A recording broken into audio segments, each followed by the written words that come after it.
প্রার্থনায় ঈশ্বর খুশি হয়েছে, তাই তো সাড়া দিয়েছে।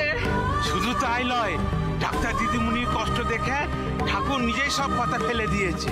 ওকে যতটা খারাপ ভেবেছিলাম তুই অতটাও খারাপ লসলে ডাক্তারনি। মোদের গায়ে এসব অলৌকিক ঘটনা এসব বাইরের লোকের কাছে আজগুবি মনে হলেও এটা যে বাস্তব সে আজকে আবার প্রমাণ হয়ে গেল।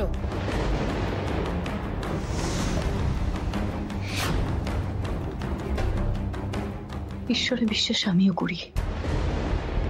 আমার বিজ্জু ভাই আমাকে সারাটা জীবন সমস্ত বিপদ থেকে রক্ষা করেছে, কিন্তু আমার মন বলছে এই গ্রামকে যে কুসংস্কার ঢেকে রেখেছে সেটা কোনো ব্যক্তি নিজের স্বার্থ সিদ্ধির জন্য তৈরি করেছে।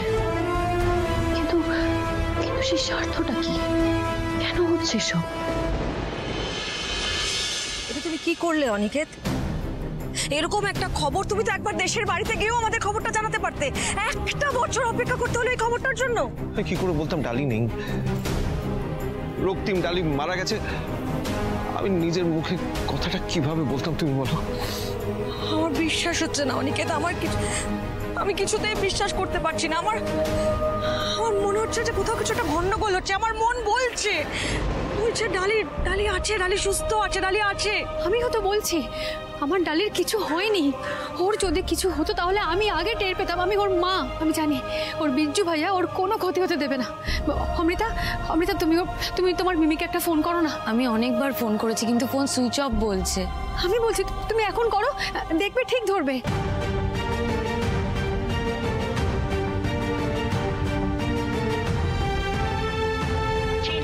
কল করেছেন সেটি এই মুহূর্তে উপলব্ধ নয় অথবা সুইচ অফ আছে। ওই বাড়ি থেকে বেরিয়ে আসার পর আমরা ডালিকে অনেক খুঁজেছি, কিন্তু কোনো হদিশ পাইনি, পুলিশও কিছু জানে না। আমি একটা কথা না কিছুতেই বুঝতে পারছি না, মানে আমার মাথায় ঢুকছে না ঋষভ এরকম একটা ঘটনা ঘটাতে পারে। ঋষু? না, ঋষু কেন এই কাজটা করবে? হ্যাঁ, তোমার মা তো আমাদেরকে সেটাই বললেন। হ্যাঁ, ও তো বলবে। আসলে সবটাই মালবিকার কাজ। মালবিকাই টাকা, সম্পত্তি, ব্যবসার লোভে ডালি আর রক্তিমকে খুন করেছে, আর ওকে সাহায্য করেছে ওই মেয়েটা, কি যেন নাম, হ্যারিতোজা। আর সব দোষ গিয়ে পড়েছে ঋষভের ঘাড়ে। নিজেদের নির্দোষ প্রমাণ করার জন্যই ওরা ঋষভকে দোষী প্রমাণ করেছে। মা আমাদের কাছে সবটা নিজে মুখে স্বীকার করেছে। আর তারপরেই আমরা